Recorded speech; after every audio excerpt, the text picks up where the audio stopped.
Hello, good morning बेटा। कैसे हो आप सब? उम्मीद है बहुत अच्छे से होंगे। ठीक है, तो चलिए अपना टॉपिक स्टार्ट करते हैं। Now we are discussing 9th class chemistry and your topic that is continuing in chapter 3 atoms and molecule is units of atomic mass. Last time मैंने आपको atomic mass, relative atomic mass के बारे में बताया था कि एटॉमिक मास दो type का होता है, या तो एब्सोल्यूट या तो रिलेटिव। फिर हमने रिलेटिव एटॉमिक मास पता किया था, एक बार हाइड्रोजन को बेस मान के, एक बार ऑक्सीजन को। एंड जो करंट आज हम एटॉमिक मास याद करते हैं एलिमेंट के, that are on the basis of carbon 12 isotope, जिसको हमने क्या माना है बेटा? बेस माना है। मैंने आपको समझा दिया था, ठीक है, कि कार्बन 12 आइसोटॉप को बेस मानने का मतलब है किसी भी एलिमेंट का जो रिलेटिव एटॉमिक मास है, mass of one atom of that element divided by the mass of one atom of carbon 12 और उसका 1/12, ये इसके बराबर होगा। ओके, चलिए अगर मैं बात करूं what are the units of atomic mass, तो रिलेटिव एटॉमिक मास की तो बेटा क्या यूनिट होगी? Relative atomic mass has no units. इसका मतलब आप समझिए कैसे, जैसे मैं यूं लिखूं, आई हैव, एक आपके पास राम है और आपके पास एक रोहित, दो बच्चे हैं। रोहित का weight is 40 kg and it is 20 kg। These are the absolute data. मैंने आपको एग्जैक्ट डाटा बता दिया कि जो राम है उसका वजन जो है बेटा वो 20 kg है, और जो रोहित है उसका वजन 40 kg है। एक मैं आपको ये बोलूं that Rohit weight is twice as that of Ram's weight। एक मैं आपको ये स्टेटमेंट दे दूं, ठीक है, मैंने आपको एग्जैक्टली नहीं बताया कि एक्चुअली में रोहित का वेट कितना है, पर इतना बोल दिया कि अगर आपको राम का वेट पता है ना, तो राम के वेट का ट्वाइस कर लो, वो रोहित का जो वेट है वो क्या है बेटा, उसका आंसर आ जाएगा। Okay, all about relative term. ठीक है, यहाँ पे मैंने आपको रोहित का जो वेट बताया वो रिलेट करके बताया, किससे? राम के वेट से। तो मैंने ये बोला कि रोहित का वेट ट्वाइस है as that of Ram weight. तो क्या ट्वाइस के पीछे मैंने कोई यूनिट लगाई? नहीं लगाई। ठीक है, तो यही तो हमने लास्ट वीडियो में डिस्कस किया था कि भाई ऑक्सीजन का अगर आप जो वेट है वो 16 मानते हो, इसका मतलब ये है कि ऑक्सीजन का एक एटम कार्बन 12 के आइसोटॉप के एक एटम के 1/12 से 16 गुना भारी है। यही मतलब हुआ था ना भाई, अगर मैं रिलेटिव एटॉमिक मास 16 मानू ऑक्सीजन का, इसका मतलब क्या था? मास of one atom of oxygen divided by the 1/12 of 1/12 of mass of one atom of carbon 12 isotope. यही था ना। तो मैंने बोला था कि ऑक्सीजन का एक एटम कार्बन 12 के एक एटम के मास के 1/12 से 16 गुना भारी है। 16 गुना बोला ना, तो उसके पीछे यूनिट्स क्या आएंगी? तो रिलेटिव एटॉमिक मास की एक्चुअली में तो कोई यूनिट नहीं होनी चाहिए, क्योंकि कार्बन 12 टाइम्स हैवियर है, हाइड्रोजन 1 टाइम हैवियर है, नाइट्रोजन 14 टाइम्स हैवियर है। ठीक है, तो रिलेटिव एटॉमिक मास की प्रैक्टिकली कोई यूनिट नहीं होनी चाहिए, पर आप मास के पीछे दो तरह की यूनिट्स यूज करोगे इस चैप्टर में। वो कौन कौन सी है और उनका कब जिक्र आएगा वो हम बता देते हैं आपको। ठीक है, एक बार आप एटॉमिक मास को या रिलेटिव एटॉमिक मास को ग्राम में एक्सप्रेस करोगे। Sometimes atomic mass is expressed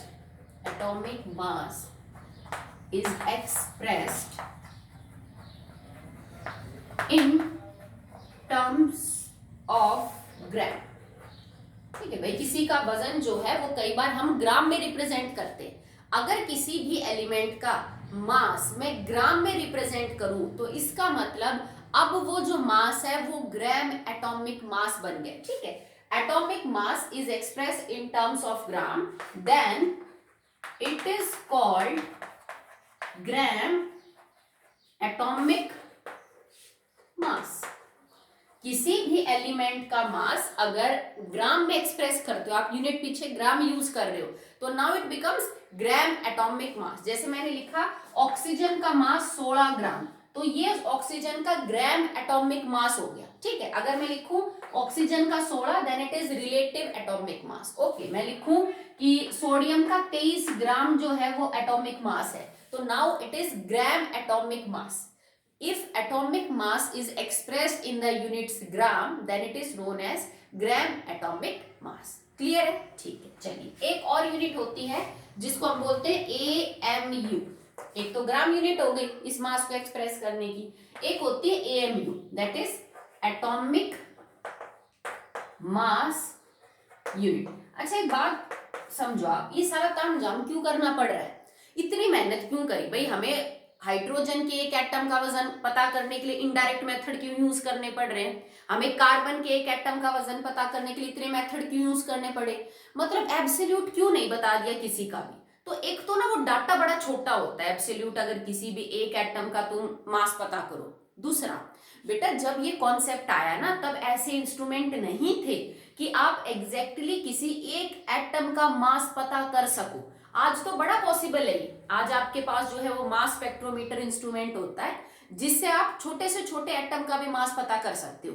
पहले नहीं था ये कॉन्सेप्ट, जब ये रिलेटिव एटॉमिक मास का टॉपिक चल रहा था तब ये चीज नहीं अवेलेबल थी कि वो एक छोटे से एटम का जो मास है वो पता करके आपको बता सके। तो हमें इनडायरेक्ट तरीके यूज करने पड़े कि भाई अगर एक ऑक्सीजन के एटम का मास पता करना है तो इसका किसी और से रिलेट करके पता कर लो। एग्जैक्टली तो नहीं बता कर सकते क्योंकि इतने छोटे एटम का मास मेजर करने के लिए हमारे पास कोई इंस्ट्रूमेंट अभी नहीं है। बाद में ये डिस्कवर हुए, ठीक है। तो एटॉमिक मास यूनिट जिसको आप AMU या शॉर्ट फॉर्म में मैं इसको सिर्फ U से रिप्रेजेंट करती हूँ। जैसे मैं लिख सकती हूँ 16U। 16U और 16 ग्राम डिफरेंट होते हैं एक दूसरे से, सेम नहीं होते, इस बात को याद रखना, ठीक है। मैंने एटॉमिक मास के लिए 2 यूनिट्स यूज करी हैं, या तो ग्राम, तो उसको हम ग्राम एटॉमिक मास बोल देंगे, और अगर आपने पीछे U लगा दिया तो ये AMU यूनिट होती है मास की। AMU is different from gram, मतलब 1 ग्राम is actually not equal to 1 U। ये एक बराबर नहीं होते हैं। अगर मैं 16 बोलूं ऑक्सीजन का वजन 16 ग्राम और ऑक्सीजन का वजन 16 new, that is totally different. Okay, तो अब हमें सीखना है कि what is AMU, atomic mass unit क्या होती है, ठीक है। तो चलिए इसको देखते हैं। 1 AMU किसके बराबर होता है? 1 atomic mass unit is actually equal to, ठीक है, so 1 AMU is equal to 1 upon 12 the mass of 1 atom of carbon 12, it is equal to 1/12 multiply by mass of 1 atom of carbon 12, ठीक है। ये इतना क्यों लिखना पड़ा बेटा? क्योंकि उस टाइम हमें कार्बन के एक एटम का मास नहीं पता था। अगर मुझे कार्बन के एक एटम का मास पता होता तो मैं डायरेक्टली उसको 12 से डिवाइड कर देती और आपका जो आंसर है वो निकल के आ जाता, AMU का जो यूनिट है, ठीक है। 1 AMU कार्बन 12 के एक एटम का जो मास है उसके 1/12 का होता है। अब एक बार आप रिलेटिव एटॉमिक मास को चेक करिए, देखो relative atomic mass of oxygen मान लो, तो हमने क्या लिखा था? Mass of 1 atom of oxygen बटे में mass of 1 atom of carbon 12 और इसका 1/12। मतलब ये जो पूरी टर्म है ना, इसको आपने 1 AMU का नाम दिया है।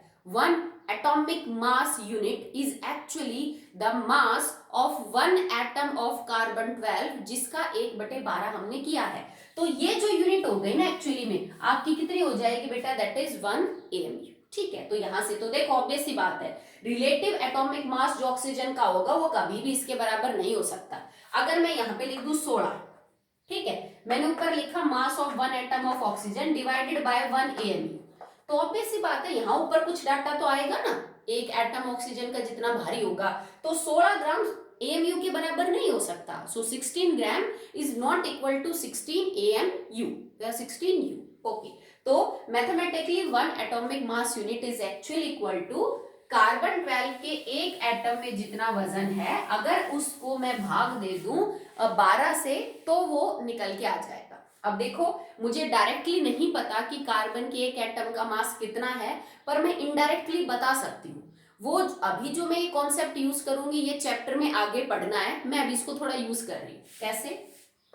6.022 into 10 raised to power 23 atoms of carbon 12 have mass 12 ग्राम। ठीक है, ये कॉन्सेप्ट है जो आगे आपको यूज करना है, that is known as mole concept. और ये कांस्टेंट है जिसको हम एवोगैड्रोस कांस्टेंट बोलते हैं। मैंने समझाया भी था शायद, जैसे एक दर्जन का मतलब है 12, तो एक मोल का मतलब है दिस नंबर। इतने एटम्स कार्बन 12 के टोटल वजन मिलके 12 ग्राम बनाते हैं। तो एक एटम का वजन कितना है भाई? अगर इतने एटम्स का वजन 12 ग्राम है तो एक एटम का वजन कितना हो जाएगा? 12 बटे में 6.022 इंटू 10 रेज़ टू पावर 23 ग्राम, है ना। अब ये एक एटम का वजन मैं यहाँ पे पुट कर सकती हूँ, mass of one atom of carbon 12। तो now 1 AMU is equal to 1 बटे 12 मल्टीप्लाई बाय 12 बटे में 6.022 इंटू 10 रेज़ टू पावर 23। 12 से 12 कट गया, आप सॉल्व कर लोगे 1 divided by 6.022 into 10 raise to power 23। तो आपका आंसर क्या आ जाएगा? It is 1.66 into 10 raise to power -27 kg। मैंने ग्राम में लिया था, आप चाहो तो उसको ग्राम में ले सकते हो, नहीं तो केजी में कन्वर्ट कर दो। ठीक है, 24 आ जाएगा फिर आपका आंसर। तो ये एक्चुअली में 1 AMU है, 1 atomic mass unit is equal to 1.66 into 10 raise to power -27 kg। Okay, अब देखो हमने बात की थी कि रिलेटिव एटॉमिक मास ऑक्सीजन का 16 है। Mass of one atom of oxygen, mass of one atom of oxygen, ठीक है। और अब क्योंकि मुझे पता चल गया कि भाई कार्बन 12 के एक एटम का 1 बटे 12 मास कितना है, तो मैं सीधा वैल्यू पुट कर दूं। ये मैंने वैल्यू पुट कर दी, 1.66 into 10 raise to power -27 kg। तो देखो बेटा, ये मैंने केजी में ले रखा है, ये ग्राम में, तो आप इसको भी ना ग्राम में ही ले लो एक्चुअली, ठीक है, यूनिट सेम हो जाएंगे। तो आप जब इसको सॉल्व करोगे ना तो तुम्हें ये पता चल जाएगा actually what is the mass of one atom of oxygen. मुझे किसी मास स्पेक्ट्रोमीटर की जरूरत नहीं पड़ी और मैंने कैलकुलेशन से ये पता कर लिया कि ऑक्सीजन के एक एटम का मास कितना होगा। तो this multiply by 16 will be the mass of one atom of oxygen. हमने स्टिल प्रूव कर दी वही सेम चीज, क्योंकि हमने यही तो बोला था ना कि ऑक्सीजन का एक एटम कार्बन के C12 के एक एटम के 1 बटे 12 का 16 गुना भारी है। ठीक है, तो यही चीज है, mass of one atom of oxygen is 16 multiply by 1.66 into 10 raise to power -24। और ये आंसर क्या है? 1 बटे 12 गुणा में मास of one atom of carbon 12, इसका 16 गुना भारी होता है कौन? ऑक्सीजन का एक एटम। अगर यहाँ नाइट्रोजन होता तो यहाँ में 14 लिखती, नाइट्रोजन का एक एटम इससे 14 गुना भारी है। अगर यहाँ सोडियम होता तो मैं 23 लिखती, अगर यहाँ मैग्नीशियम होता तो मैं 24 लिखती, अगर यहाँ सिलिकॉन होता तो मैं 28 लिखती। ठीक है, तो देखो 16 ग्राम का और 16 जो न्यू है उसका क्या डिफरेंस है, ये चलो मैं आपको ऐसा होमवर्क देती हूँ। That is most important thing, जो अगर आपने चीज को समझा है कि रिलेटिव एटॉमिक मास क्या होता है और AMU क्या है, तो आप क्लियरली बता सकते हो मेरे को कि what is the difference between. चलो आप ये करना, ठीक है, मैं देखती हूँ कितना आप कर पाते हैं, फिर हम समझाएंगे इसको। That's your homework, what is the difference, और एक लाइन में नहीं लिखना, इसको एक्सप्लेन करना है। What is the difference between 14 mu and 14 gram for nitrogen atom. Nitrogen के एटम के लिए अगर मैं बोलूं कि मेरे पास 14 ग्राम नाइट्रोजन मास है या 14 म्यू जो है वो मास है, तो दोनों में डिफरेंस क्या है या दोनों सेम है, वो तो मैं एक्चुअली बता ही चुकी हूँ कि दोनों सेम तो नहीं है। तो फर्क क्या है 14 ग्राम का और 14 म्यू का, क्या मतलब होगा। मैं आपको ये समझा चुकी हूँ कि ग्राम कब लिखते हैं ग्राम एटॉमिक मास में, मैं आपको ये समझा चुकी हूँ कि म्यू कब लिखते हैं। तो आप इन दोनों को रिलेट करके बताइए कि ये कैसे रिलेट करते हैं एक दूसरे से। ओके बेटा, चलिए नेक्स्ट है average atomic mass. Average atomic mass कब आता है बेटा?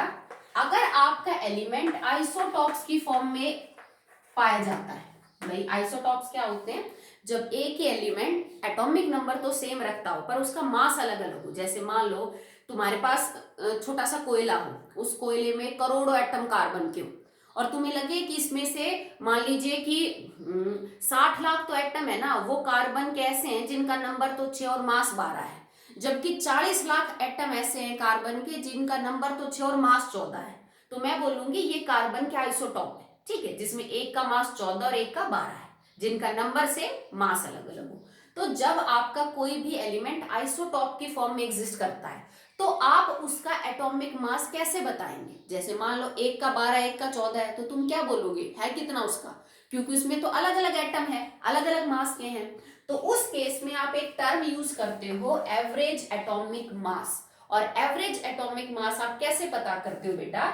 जो भी आइसोटॉप आपके पास है, आपने कोई सैंपल लिया किसी भी एलिमेंट का, उस सैंपल में मान लीजिए दो आइसोटॉप है, आइसोटॉप 1 आइसोटॉप 2, ए और बी।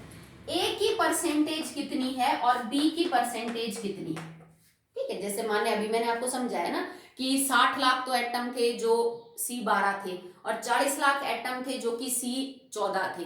तो आप पता कर लोगे कि टोटल में से इतने 12 थे इतने 14 थे। भाई किसी भी सैंपल लिया आपने किसी भी एलिमेंट का, उस सैंपल में आपको ये पता करना है कि इसमें इतने मास वाले एटम तो कितने परसेंट है और इतने मास वाले एटम कितने परसेंट है। आपको सबसे पहले उस हर आइसोटॉप की परसेंटेज पता करनी है उस सैंपल के अंदर। फिर आपको कैसे निकालना है? रिलेटिव एटॉमिक मास क्या होता है? जो परसेंटेज आपने किसी आइसोटॉप की निकाली, जैसे परसेंटेज ऑफ ए, ठीक है, मैंने लिखा जो भी परसेंटेज मेरी निकल के आती है गुणा में जो ए का मास था। अब जैसे मान लो कि मैं कार्बन के केस में ही बात कर रही हूँ, या कुछ और ले लो आप जो भी है, जैसे क्लोरीन का एग्जांपल ले लेते हैं। क्लोरीन के दो आइसोटॉप होते हैं, एक 17 मास 35 और एक होता है 17 और मास 37, ठीक है। और क्लोरीन का जो आइसोटॉप है, मान लो ये 35 वाला है और ये 37 वाला है, ठीक है। तो 35 वाला जो है ना बेटा वो 75% पाया जाता है सैंपल में, और 25% कौन पाया जाता है? 37 वाला, ठीक है। तो मैं तुमसे ये कह दूं बेटा क्लोरीन का फिर मास क्या माने? एक का 35 है एक का 37 है, 35 वाला 75% है, 37 वाला 25% है। तो बताओ क्लोरीन के एटम का मास क्या माना जाएगा? कैलकुलेशन में यूज करना पड़ेगा। तो आप इसको कैसे लिखोगे? 35 वाले की कितनी परसेंटेज है? 75% है, तो मतलब इनका रेशो क्या हो गया? 3:1, यही है ना।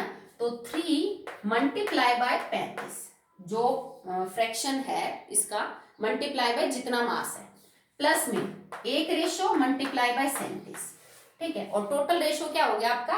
3 + 1 4। आप इस चीज को जब सॉल्व करेंगे ना तब तुम्हारा आंसर निकल के आता है 35.5।